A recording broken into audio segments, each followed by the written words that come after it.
این خانه رجبگل ساکنی محله هلالی در ناحیه خراسان است. 5 سال باز با 5 فرزندش در چنین شرایط زندگی می کند. شوهر و کاری دائمی ندارد. خانواده‌اش از حساب کمک‌های اجتماعی برای کمبیزویتان روز می‌گذراند.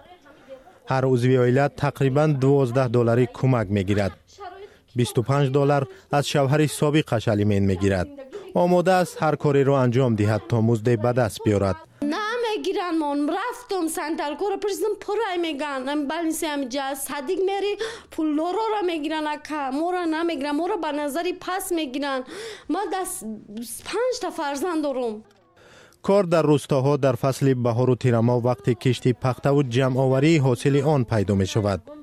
خانه تهمینه ساکنی دیگری محله هلالی هم از خانه رجبگل فرقی ندارد. خانواده او 20 سال است که در چنین خانه ویران زندگی می کند. در اینجا قبلا نهری بود که با خاک پرش کردند ولی آب همانا که جاری است. از همین سبب هم خانه تهمینه نمناک است. ما بکوریم که وافشه کنم میکنیم تویستون دا بانمو زمینو دا چوبوق میکنیم و پولی هوای در گم چخمون داتنمون میگیریم وافشه دادم شروع نداره ما را بخورونه بپشونه.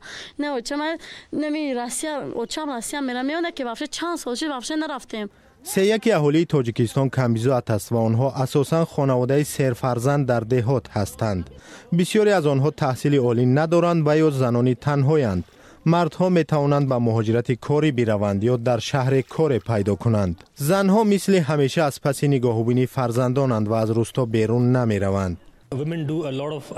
زنها به خصوص در روستاها کارهای بیمزد زیاد انجام میدهند، مثلا شستن و پاککاری، نگاهبینی پیرانسالان بیمار یا از راه دور آب و هیزم میکشند. آنها روزانه بیشتر 7 ساعت خود را صرف چنین کارها میکنند و برای مشغول شدن به فعالیت‌های اقتصادی و کار با مزد وقت ندارند.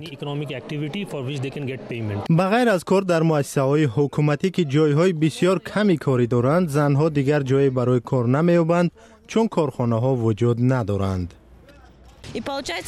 برای همین زنها یا در کشتزارهای خودشان یا خواجگی های کسانی دیگر کار میکنند. اگر کسبی داشته باشند به آن مشغول میشوند به شرطی که محصول دستشان طلبات داشته باشد.